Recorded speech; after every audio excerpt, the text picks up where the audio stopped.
Welcome to the Parenting on the Spectrum show with board-certified behavior analyst and infant-toddler development specialist, Theresa Alexander Inman.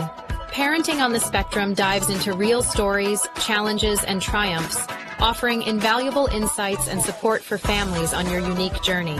Let's get into the episode. Welcome. So excited to have with us Anthony Silard. He is a professor of leadership and director of the Center for Sustainable Leadership at Luis Business School in Rome. And I'll bring him up and we'll start our chat. Welcome, Anthony. Thank you, Theresa. It's an honor to be here with you on your show. You're welcome. Or should I say Dr. Silard? You can just call me. You can call me Anthony. It's fine. Yeah, I've been called much worse, actually. So have I. Well, again, thank you for being here. So you work with people regarding relationships, right?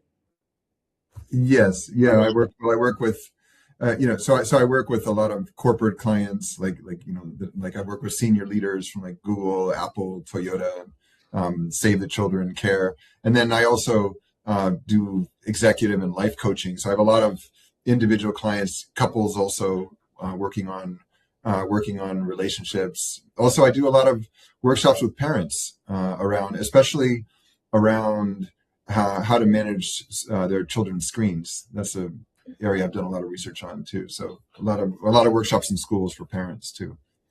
Yes, and that is a huge thing, managing those screens. And parents, I would like them to understand, realize that they are responsible for their child. And when things go awry with those screens, then they're really putting their child at a disadvantage, because from what I've learned, screens negatively impact brain development. Oh, yeah, in many, many ways. So there have been studies that have shown that the more your people are on their phones or screens, the more depressed they become, the lonelier they become, the more anxious they become. We're seeing for the first time in U.S. history that over 50% of college students are seeing a mental health counselor during their 4 years at some point. It's never been that high. It's actually the norm now that a college student sees a mental health counselor, as opposed to being an anomaly or an exception. Yeah, I think you're right, Theresa, what you're saying about the responsibility of parents. And I think a lot of parents are abdicating that responsibility because they're essentially, it's just easier. I mean, we have two children, 12 years old, 9 years old, and it's just easier to be like, yeah, let them go on their screens. And actually I can breathe for a while. I can talk with a friend on the phone. I can, go on a date with my wife and things like that. And so a lot of parents, I mean, we do need to do all of those things as parents, but we have to be careful and not to renounce that like number one responsibility of parents, which the way I put it is it's helping your children understand how to navigate social groups. Because really, if you look at all the research on happiness in psychology, all the psychological research on success, on leadership, they all have one thing in common. The most common ingredient for well-being, for success, for being effective as a leader, it's all close relationships. And when we're unable to develop those close relationships because we've never learned how to regulate our emotions, we've never learned how to, it's these kind of Jenny Radesky. So she wrote the screen use guidelines for the American Academy of Pediatrics. And I interviewed her for my previous book, which is called Screened In, The Art of Living Free in the Digital Age. I did a lot of research on how screens are affecting us and our relationships. And Jenny did an observational study in Boston where she and her research team, they went to a restaurant and they observed parents with their kids at all these tables. They had a pretty large sample. And what they found was more often than not, parents were getting on their screens while waiting for the food to come. And the children didn't have phones. And so the children would start to get antsy and irritated and frustrated. You can imagine, right? It's not really fair, right? The parent has the phone and they don't have a phone. And they would increase their bids for their parents' attention. And the more they increased those bids for attention, the more their parents would get angry and irritated with them. And this is really unfortunate because I'm sure you've heard about the fourth trimester, right? So this is that if you look at human brain development, most of our development cognitively in our prefrontal cortex, which is really what sets us aside from other animals. The size of our executive functioning prefrontal cortex as a percentage of the entire brain size is like over 4 times any other animal, right? So an elephant's total brain is bigger than a human's brain. But if you look at the prefrontal cortex as a percentage of total brain size, which is really the sort of the thinking brain, the planning, the scenario planning, the strategizing, the visioning, reflecting. So that's where human beings really excel. And most of that development happens outside of the womb. That's why, that's why the human head is like much larger than the birth canal, and why we have to be born after 9 months, because after that we won't come out. So it's and so this social development, helping our children assimilate into social groups. This is something that parents are really charged with, and a lot of parents are kind of pushing that off onto the electronic babysitter, and it's a big mistake. That's why we're seeing this huge increase in mental health issues, loneliness, depression, anxiety. The list goes on. And it's tragic. It really is.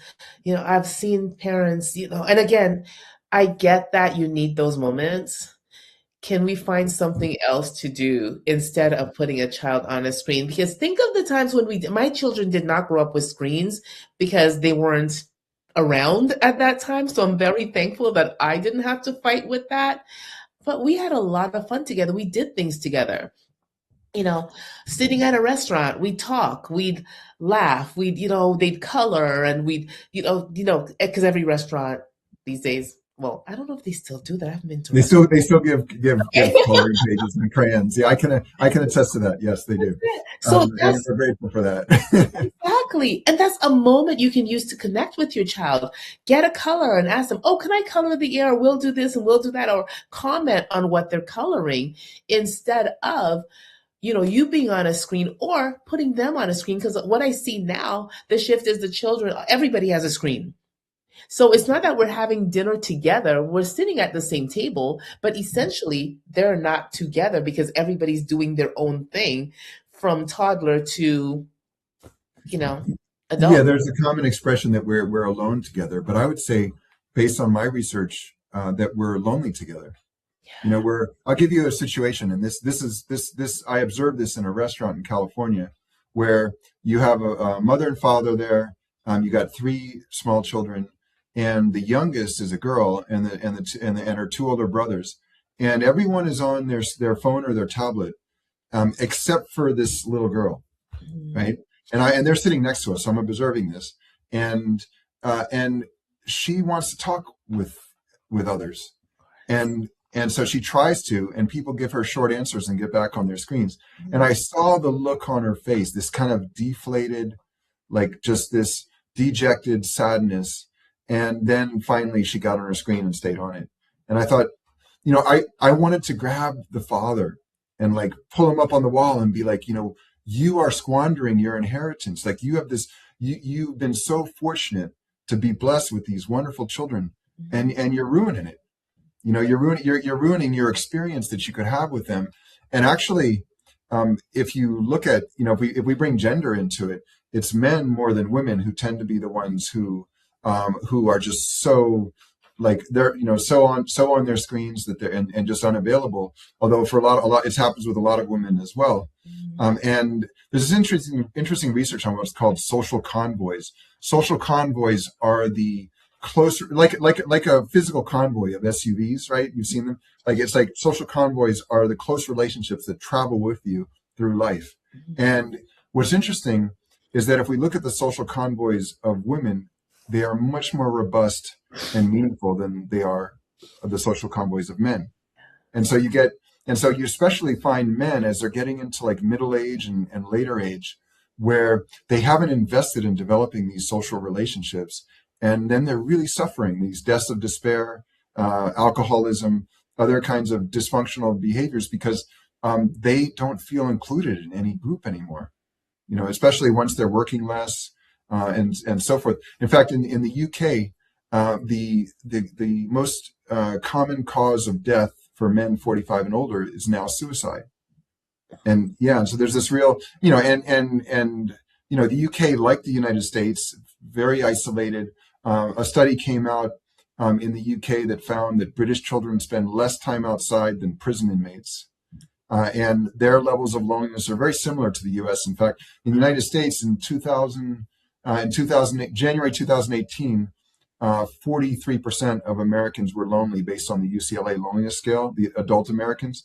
By January 2020, that percentage had increased to 61%. This is before the pandemic.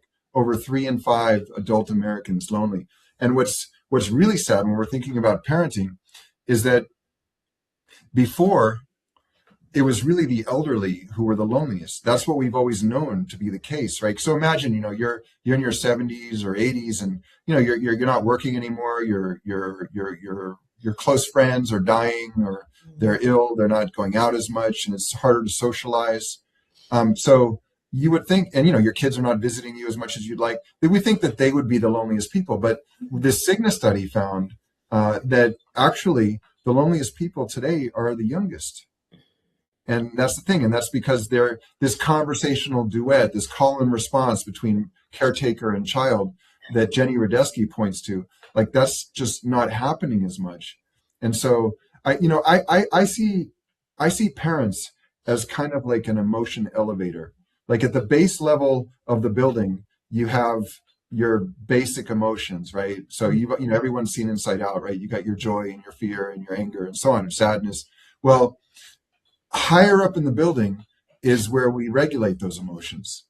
And parents are the emotion elevator that help children go up into the space where they learn how to regulate their emotions. And when they don't do that, the children stay down there at the base level, and it becomes harder to develop friendships. So, I think about the conversations I have with our kids, like, for example, hey, Chloe, you know what? It's okay that you didn't get as big a piece of cake as your friend. Like, she's one of your closest friends, and sometimes you get a bigger piece and sometimes you get a smaller piece. And so she has to regulate that disappointment, that envy, that sadness at not getting the same size piece. And those are things that as adults we take for granted, because we've had, we've been way past the 4th trimester. We've learned how to navigate these social relationships. We have to pass those on to our children and other young people. And when we don't, they really suffer. Yeah, and we're missing out on those opportunities because we're on these screens constantly, and then we're putting our children on screens, which really does them a disservice. So is it as simple as stopping the screens? How do we fix this? What do we do to improve things? Well, I've seen a number of your podcasts and your shows, so I know you really go deep beyond behavior into understanding others, understanding our children. And that's really what we need to do, Theresa. We have to first understand how they see their lives. Mm-hmm. And as best as we can. We'll never understand it completely, but we need to understand it much better than we've been able to. So, so when I do these parenting workshops, one thing I do is I survey the parents and their children, like a free write survey. And I ask them questions about how do you feel about having screens in your home? And how do you feel about having them at work and school? And what do you like about them? What don't you like so much? And some of the responses I get are literally like a 6th grader saying, I would really wish I could spend time with my dad, but the power of scrolling on his phone is just too strong for him. Oh my gosh. And so you be in front of 50 parents and you put that on a slide and show it to them, and you almost have people crying. Yeah, it cuts deep. Yeah. And then I've got a 7th grader saying, I have no friends. I hate my life. I love my phone, and these kind of things. And so I think we need to see how they really feel about it. And what's interesting is that when I do these screen use workshops for actual students, like I go in and do them for middle schoolers or high schoolers, they're on this constant battle with their parents to be on their screens as much as is humanly possible. But when you take them out of that and you get them into discussion, share some of the data with them about the effects of screens. Turns out they already know it. It's like they know what's going on. They know the jig. They know what's happening.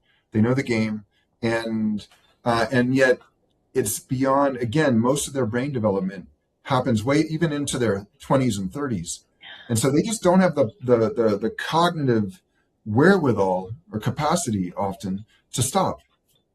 And that's where again, like we as parents, we're that emotion elevator. We have to teach them how to regulate their emotions, including their desire to be on their screens. One thing that I write about a lot in Screened In is that we often think it's a digital addiction, and I disagree with that. We are addicted to all the same things we've always been addicted to. We're addicted to feeling competent, feeling worthy, feeling recognized, feeling detected, feeling seen. It's all the same things. The difference is, like, to help your viewers understand the difference, let's consider a gambler from 30 years ago. So this gambler, let's say Fred. Okay, Fred's going out. He's going to casinos like 6 days a week. He's coming back at 4 a.m, and he's starting to, he's starting not to look very good, and he's losing a lot of his money. So what happens, right? 30 years ago, his family and friends, they kind of get together and they're like, "Hey, Fred, we need to talk to you about this." Okay. And so gambling for Fred had high social costs. And remember, the number one ingredient for happiness, for success, is our close social relationships. So he's like, you know what, I can't lose all these relationships. And so he has to kind of cut back a bit on the gambling habit. Now let's say Fred's son in 2026, okay, who's also addicted to gambling. So he's spending 8 to 12 hours a day on his phone or tablet gambling. Okay, no one has the faintest idea what he's doing behind that screen. And so the difference is screens have enabled Fred's son to have more rapid and easy access to his gambling addiction at much lower social costs. And so it's just, for him to kick that habit now is going to be much, much more complex and difficult than it was for his father 30 years ago. So this is what we're seeing. And unfortunately, these technology companies, these programmers, and they're predominantly guys. These programmers are, their bonuses, their salaries, their incentives rely on our eyeballs. Grab them short and keep them long. That's the mantra, right? Mm-hmm. So they grab our attention, they don't let go. And every time, we have to visualize it. Every time we're on a screen, it's us versus thousands of programmers on the other side. And their job is to keep us there. And so we have to take some pretty significant measures if we want to come back to reality. Ooh, that is so scary, Anthony, because, it's so isolating that nobody really sees what's happening behind the scenes because of that. The social aspect to it is not there, which actually also speaks to studies that have been conducted with younger children, where they found that their brains are, the brain development is is impeded if they're on screens for more than an hour a day. And I've seen children on screens for hours at a time. And I talked to parents about it, and they said exactly what you did. Well, we've got to. Like, let the children help you. In the beginning, it will be messy, but let them do laundry with you. The 2-year-old, have them do laundry with you, whatever it is. Let them engage with them, talk to them. Even if they're not able to do something, have them in the room with you and talk to them while you're doing what you're doing. Have a weight box, something that they can engage in activities with. There's so many ideas out there. I can just sit here forever. But you're totally right. Like what parents are saying to their kids implicitly is, get off your screens, and I'm not offering you anything else.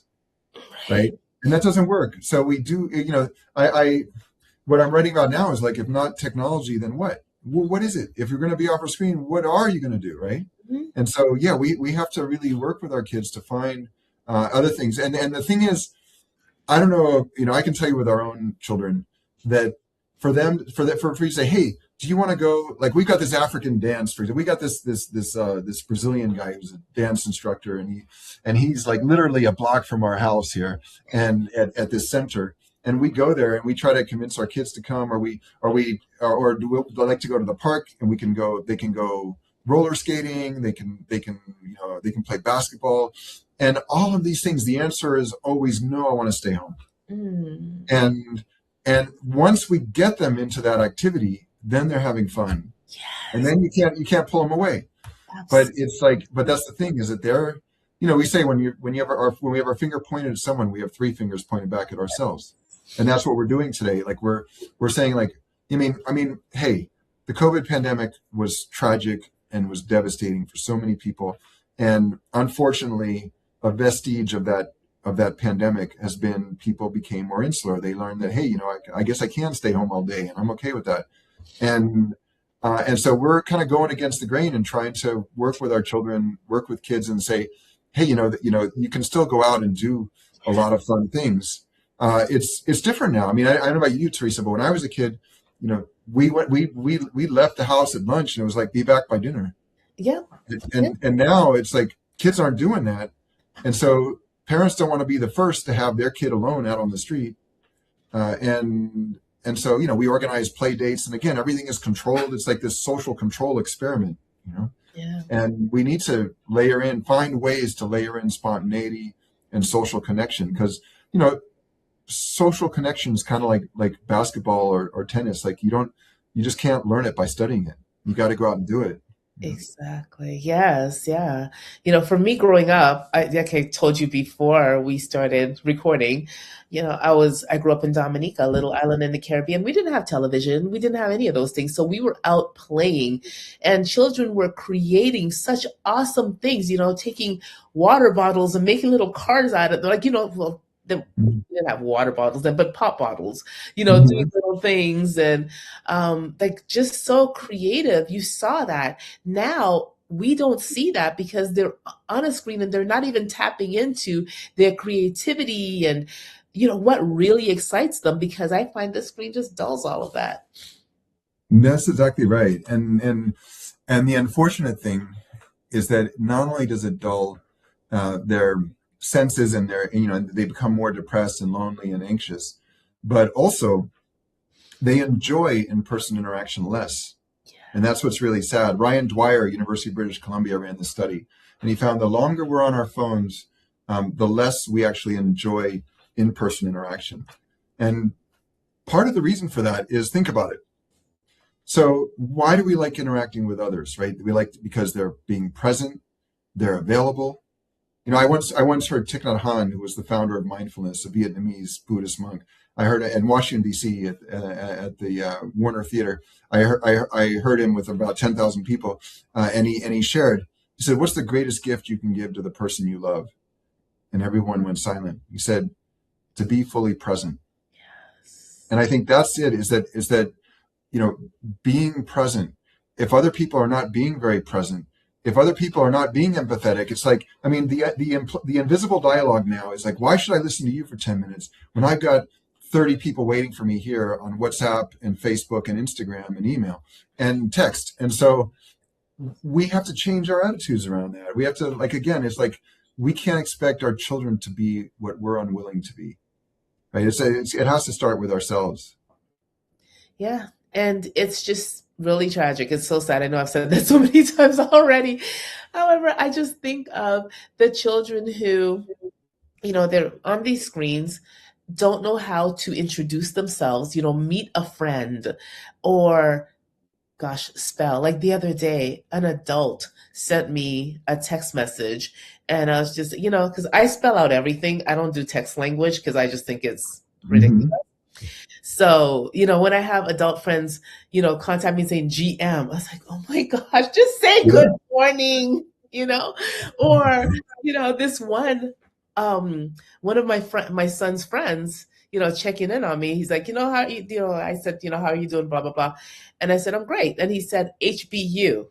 I said, I need you to tell me what that means. You're like, I already went to college. I don't need to go to a historic Black university right now. Why are you sending me that? What does that mean, HBU? My God. I How don't know a lot of these. about you? How about, oh, that makes sense. How about How you? about, Okay. not even about, how about you? I said, when you speak to me, I need you to spell it out because to me it just seems so unintelligent using those words. And I refuse to. I never use text language. I don't Well, care who it is. I refuse to. one of the worst things is what in Screened In, I call it the communication reciprocation downgrade, which is where you call someone and then instead of calling you back, they text you back. Oh, yeah. And when I get those, I'm just like, okay, not doing this. Yeah. Like, because it's basically saying like, look, I don't want to take the time it will take to have a short conversation with you and the potential messiness and unpredictability of a phone conversation. And by the way, research on human communication and connection has found that the human voice is the primary purveyor of human connection. So actually, a phone call can be very similar to an in-person meeting. It's not quite the same, but it's like leagues ahead of anything textual.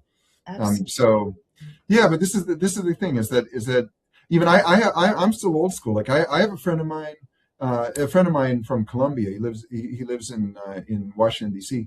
and when I call him, he's like, you know what? You're the only friend of mine that calls me, and he's so appreciative that I've called him. Like, and then I teach in a MBA programs, master's programs, and I have master's students that told me in the 2 years for example, of this MBA, I've never had a phone call with another student. Everything is by WhatsApp. It's just texting, and yeah, it's unfortunate. Yeah, so well, I would say for your viewers, I'd like to offer two free books actually to each of your viewers if they're game for it.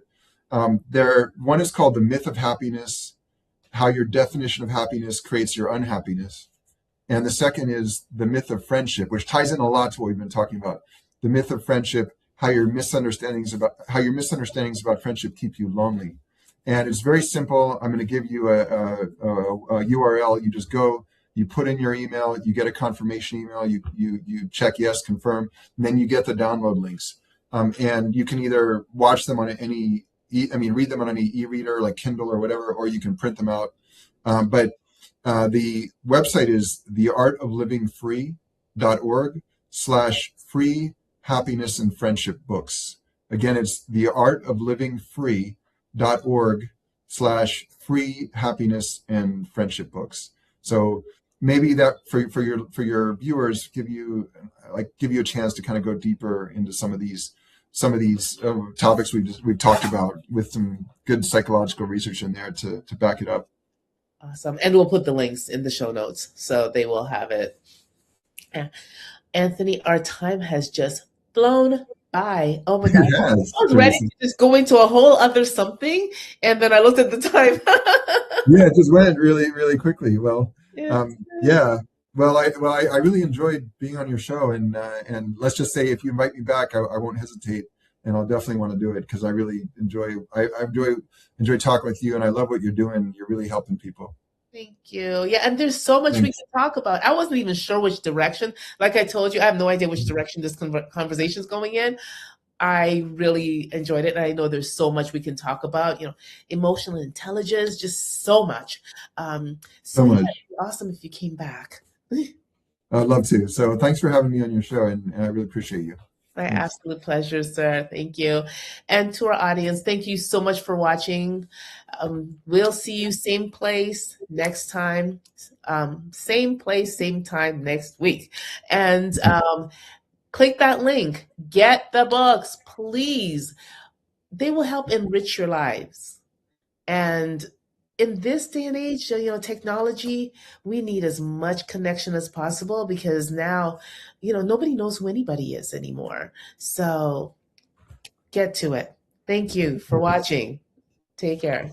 Thanks.